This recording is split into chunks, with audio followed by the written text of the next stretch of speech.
तो हेलो बच्चों, कैसे सारे, स्वागत है आप लोगों का एजुकेशन पॉइंट ऑनलाइन के अंदर।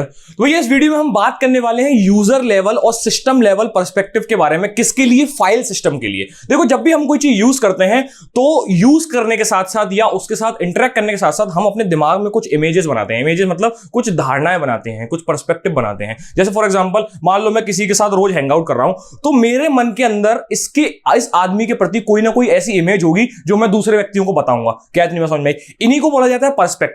ऐसे ही जब भी आप किसी फाइल सिस्टम को या किसी भी हार्ड डिस्क को, एसएसडी को यूज करोगे तो आपके दिमाग में उसके प्रति कुछ इमेजेस होनी चाहिए। वो इमेजेस ही क्या होती हैं वो हम अभी पढ़ने वाले हैं। ठीक है भैया, चलो तो बात करते हैं यहां पर user view for file system. ठीक है भैया, उससे पहले मैं आपको यह बताता हूं कि यूजर फाइल सिस्टम से इंटरेक्ट करता कैसे है। ठीक है भैया, मैंने बोला कि जब भी फाइल सिस्टम को यूज करना होगा तो मैं उस फाइल के ऑर्गेनाइजेशन पर ध्यान दूंगा कि भैया कैसे उनकी डायरेक्टरीज और सब डायरेक्टरीज को ऑर्गेनाइज करके रखा हुआ है। मतलब भैया डायरेक्टरीज का मतलब सिंपली फोल्डर।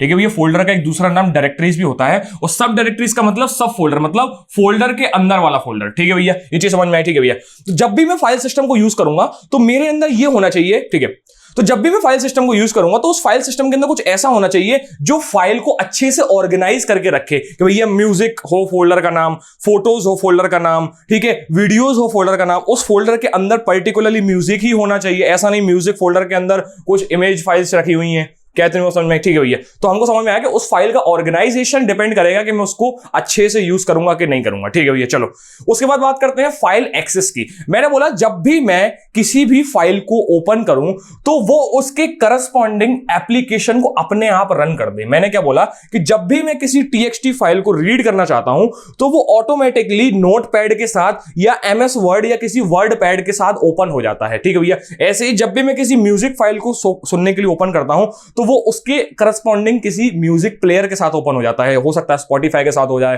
हो सकता है एमएक्स प्लेयर के साथ हो जाए, या जितने भी आते हैं, मेरे को नाम तो याद नहीं है कि कौन कौन से वीडियो प्लेयर्स आते हैं या मीडिया प्लेयर्स आते हैं, उनके साथ कनेक्ट हो जाना चाहिए। ठीक है भैया, अगर मैं किसी वीडियो को चालू करूंगा तो वो ऑटोमेटिकली मीडिया प्लेयर या फिर वीएलसी मीडिया प्लेयर के साथ कनेक्ट हो जाएगा। ठीक है भैया, तो मैंने क्या बोला कि फाइल को एक्सेस करने के लिए अगर मैं किसी फाइल को ओपन करता हूं तो वो उसकी करस्पॉन्डिंग एप्लीकेशन को यूज करना चाहिए।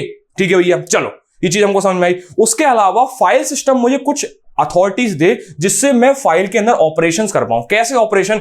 मैं चाहूं तो किसी भी फोल्डर को कॉपी कर लूं, मैं चाहूं तो किसी भी फोल्डर को एक फोल्डर से उठा के दूसरे फोल्डर में डाल सकूं, मूवमेंट कर सकूं, रीनेम कर सकूं। मैं चाहता हूं कि यार मेरे फोल्डर का नाम फोटोज अच्छा नहीं लग रहा है, मैं चाहूं उसका नाम इमेजेस हो जाए। ठीक है भैया, मैं वो भी कर सकता हूं। मैं कभी भी अपने फोल्डर या फाइल को डिलीट कर सकूं, ऐसी सुविधा मुझे मेरा फाइल सिस्टम देना चाहिए। ठीक है भैया, क्या इतनी बात समझाई?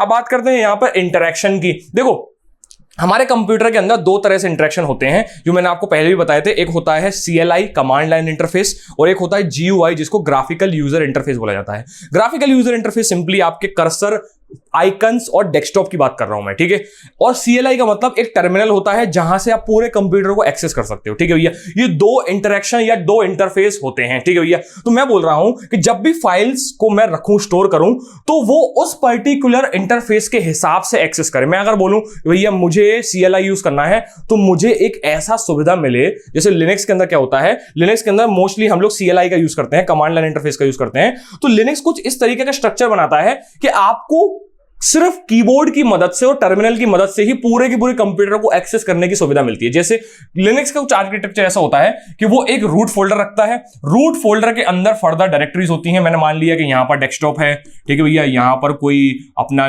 C फोल्डर है, या फिर बोला जाए तो यहां पर हमारा डॉक्यूमेंट्स है। ठीक है भैया, फिर C फोल्डर के अंदर फर्दर फोल्डर्स होते हैं। ठीक है भैया, तो मैं जब भी चाहूं ऐसे से ऐसे ऐसे से ऐसे एक्सेस कर सकता हूं। ठीक है भैया, ये हुआ मेरा CLI के अंदर। ठीक है भैया, ऐसे ही GUI के अंदर क्या होता है, ग्राफिकल यूजर इंटरफेस के अंदर क्या होता है, हम लोग क्या करते हैं, आइकन्स का यूज करते हैं। ठीक है भैया, ग्राफिक्स का यूज करते हैं कि मैंने बोला यहां पर दिस पीसी का आइकन है, यहां पर रिसाइकल बिन का आइकन है। मैं जब भी दिस पीसी पे क्लिक करूंगा मुझे वॉल्यूम्स दिखने लगेंगे, लोकल C वॉल्यूम, ठीक है, local D volume, local E volume. मैं किसी के ऊपर भी क्लिक करूंगा उसके अंदर फर्दर क्या होते हैं, फोल्डर्स होते हैं। तो ये मेरे GUI का इंटरफेस हुआ, ये मेरे CLI का इंटरफेस हुआ। क्या इतनी बात आपको समझ में आई? ठीक है भैया, तो कोई भी इंटरफेस यूज करें काफी सुविधाजनक होना चाहिए, काफी आसान पड़ना चाहिए। देखो, जिसको लिनक्स आती है, टर्मिनल आता है, उसके लिए वो आसान पड़ता है। जिसको थोड़ा बहुत आइकन से देखने को पड़ता है, जो जितना टेक्निकल नहीं होता, तो वो आइकन से भी काम चला लेता है। पर दोनों ही सुविधाजनक हैं, दोनों ही बहुत आसान पड़ते हैं। क्या इतनी बात आपको समझ में आई? बहुत बढ़िया। अब बात करता हूं मैं कि भैया अगर यूजर अच्छे से स्टोरेज डिवाइस का यूज कर लेता है तो फिर तो वो फाइनली फाइल सिस्टम को अच्छा मानता है। मैंने आपको क्या बोला? मैंने आपको ये बोला था कि मेरे फाइल सिस्टम के अंदर दो यूनिट होती हैं, एक होती है फिजिकल यूनिट, ठीक है, और एक होती है लॉजिकल यूनिट। ठीक है भैया, ये लॉजिकल यूनिट क्या होती है? लॉजिकल यूनिट बेसिकली आपका फाइल सिस्टम मैनेजमेंट सिस्टम को बोला जाता है। किसको बोला जाता है? File system management system. ऐसा कौन सा सिस्टम जो मेरे इस पर्टिकुलर फिजिकल डिवाइस को अच्छे से यूज करने की मुझे सुविधा दे। इसके अंदर कौन सी चीज कहां पर है, कोई भी फाइल को अगर मुझे एक्सेस करना होगा तो कैसे एक्सेस करवाएगा, ठीक है, रीनेम करना होगा तो कैसे रीनेम करवाएगा, ये चीजें मैनेज करता है मेरा ये लॉजिकल फंक्शन। ठीक है, ठीक है, ये चीज मैनेज करता है ये मेरा लॉजिकल यूनिट। ठीक है भैया, इसका नाम क्या है? File system management system. File system को मैनेज करने वाला एक प्रॉपर्टी बना दी, एक सिस्टम बना दिया मैंने जो इसको अच्छे से यूज कर पाए। क्या इतनी बात समझ में आई? तो भैया मैं इसको अच्छा कब बोलूंगा? मैं इसको अच्छा कब बोलूंगा? जब ये मुझे इसको यूज करने के लिए आसान पड़ेगा। ठीक है भैया, जैसे फॉर एग्जांपल मैंने बोला कि मुझे इसके अंदर कोई फाइल स्टोर कराना है, तो इसने बोला ठीक है भैया यहां करा लो, ठीक है भैया यहां करा लो, कोई दिक्कत नहीं। तो इसको पता है ना कि यहां पर जगह खाली है। मुझे कैसे पता चलेगा? मेरे सामने ये हार्ड डिस्क रखी है, मुझे कैसे पता चलेगा कि इस हार्ड डिस्क के अंदर जगह खाली है कि नहीं है?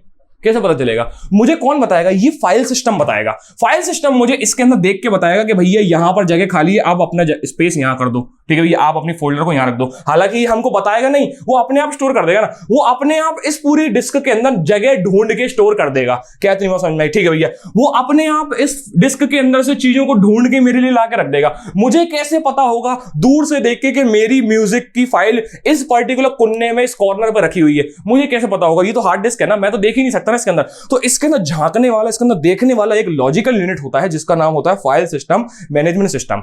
तो मैं इसको अच्छा तब बोलूंगा जब वो इसका चप्पा चप्पा जानता हो, जब वो इसके हर एक काम से वाकिफ हो, तब मैं इसको अच्छा बोलूंगा। ठीक है भैया, तो मैं इसको अच्छा इसलिए बोल रहा हूं कि भैया अगर मान लो यहां पर पहले डेटा था पर अब नहीं है, तो इसको खबर होनी चाहिए, वरना भैया इनको खबर कुछ है, इनको कोई खबर नहीं है। ठीक है भैया, इनको कोई खबर नहीं है यहां पर डेटा है, यहां पर डेटा नहीं है, पहले था, कितनी देर पहले था, अब हटा दिया गया, ये इसको पता होना चाहिए, तब मैं इसको अच्छा बोलूंगा। तो बस यहां पर यही बात लिखी हुई है कि मैंने बोला कि अगर स्टोरेज डिवाइस की अगर उसको अच्छी नॉलेज है, ठीक है भैया, हमारे हार्ड ड्राइव की, हमारे एसएसडी की, हमारे यूएसबी की या हमारे क्लाउड स्टोरेज की अगर इसको अच्छे से नॉलेज है, तब मैं बोलूंगा कि भैया आप एक अच्छे फाइल सिस्टम हो। ठीक है भैया, क्या इतनी बात समझ में आई? ठीक है, तो भैया हम कैसे हमारे फाइल सिस्टम को यूज करते हैं, मैंने आपको इन पॉइंट्स के अंदर ये बताया है अभी अभी। ठीक है भैया, जब भी एग्जाम में क्वेश्चन आता है, ये पूछता है आपसे कि यूजर लेवल पर्सपेक्टिव बताओ किसका? फाइल सिस्टम का। तो आप यहां पर ये 5 पॉइंटों के अंदर आंसर लिखोगे, जो मैंने धीरे धीरे थोड़ी थोड़ी कहानियां सुनाई हैं, उनको भी आप वहां पर लिख सकते हो। लिखा? शाबाश।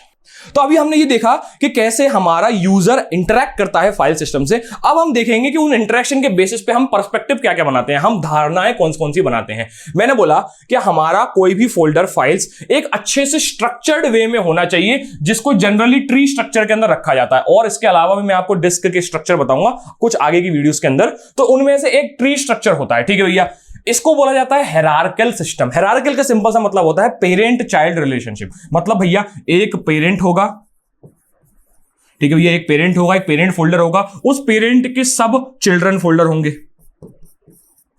ठीक है भैया, ठीक है, उन चिल्ड्रन के फर्दर चिल्ड्रन होंगे। इसको बोला जाता है हायरार्किकल सिस्टम। ठीक है भैया, चलो ये चीज हमको समझ में आई कि हमारा अगर यूजर उसको यूज करेगा तो यूजर किस तरह का पर्सपेक्टिव बनाएगा। एक पर्सपेक्टिव हुआ कि हमारा फाइल सिस्टम हमको हायरार्किकल स्ट्रक्चर के अंदर डेटा को स्टोर करने की सुविधा देता है। ठीक है भैया, ऐसे ही नेमिंग कन्वेंशन की बात करी जाए, अगर मैं किसी फोल्डर के अंदर, किसी भी डिस्क के अंदर कोई फाइल को स्टोर करा रहा हूं, तो भैया ये हमारे कंप्यूटर की जिम्मेदारी है कि वो उसको एक यूनिक नाम से बुलाए। ठीक है भैया, जैसे आप फॉर एग्जांपल एक काम करना, आज एक काम करना घर जाके, डेस्कटॉप के ऊपर आप सिंपली न्यू फोल्डर पे क्लिक करना, एक नया फोल्डर बनाने की कोशिश करना। आप दोनों का नाम सेम रख ही नहीं पाओगे। आपने बोला कि इस पर्टिकुलर डेस्कटॉप के ऊपर मैंने 2 फोल्डर बनाए जिसका नाम है न्यू, और जैसे ही मैं दूसरे वाले फोल्डर का नाम न्यू रखूंगा तो वो बोलेगा कि भैया न्यू ऑलरेडी एग्जिस्ट करता है, एक काम करो कुछ दूसरा नाम दो। तो आपको बोलेगा न्यू 1 करके दे दो। अब न्यू और new 1 is a different thing, ये अलग है, ये अलग है। तो ये इस तरीके का कुछ कन्वेंशन करवाता है कि आप कभी भी सिमिलर नाम से फोल्डर बना ही नहीं पाओगे एक फाइल के अंदर। एक सिमिलर नाम की फाइल एक फोल्डर के अंदर नहीं बना पाओगे। ठीक है भैया, अब एक और चीज है, एक और पर्सपेक्टिव है कि भैया हमको सिक्योरिटी अच्छी होनी चाहिए। ठीक है भैया, मैं चाहूं कि भैया अगर मान लो मैं कंपनी का ओनर हूं और मैं चाहूं कि ये पर्टिकुलर फाइल जो है वो सिर्फ और सिर्फ अकाउंट डिपार्टमेंट वाले ही ओपन कर पाए, तो ये मेरी जिम्मेदारी है कि मैं एक ऐसा फाइल सिस्टम यूज करूं जो ये चीजें अच्छे से देखता हो। अब फाइल सिस्टम कौन कौन से होते हैं मैं आपको धीरे धीरे वीडियोस के अंदर बताऊंगा कि किस किस तरीके से अलग अलग operating system different file systems को यूज करते हैं। ठीक है भैया, चलो। इसके अलावा भैया एक बैकअप रिकवरी होता है कि अगर भैया हमारी कहीं हार्ड डिस्क या फिर कोई स्टोरेज डिवाइस खराब हो जाए तो एक रिकवरी के लिए कोई ना कोई सिस्टम होता है। जैसे मैंने बोला कि यार कभी कभार ऐसा होता है कि हम कंप्यूटर के अंदर कुछ चीजें रखते हैं पर वो डिलीट हो जाती हैं। ठीक है भैया, तो हमारे पास रहता है ऑटो बैकअप की सर्विस रहती है कि अपने आप ही जब भी कोई नई फाइल होगी उसको वो एक क्लाउड स्पेस के अंदर या एक अलग से मेमोरी के अंदर स्टोर कर लेगा। इसको बैकअप बोला जाता है। ठीक है भैया, उस बैकअप रखना, उस बैकअप से अच्छे से चीजें रिकवर करना, ये हमारा एडवांटेज होता है फाइल सिस्टम का, और ये यूजर चाहता है। इसीलिए यूजर हमारे जो है वो हार्ड डिस्क को यूज करते हैं या किसी भी ऐसी मेमोरी यूनिट को यूज करते हैं, क्योंकि उसके लिए ये सारी फैसिलिटीज प्रोवाइड की जाती हैं। ठीक है भैया, नोट किया जाए इसको। बहुत बढ़िया, शाबाश।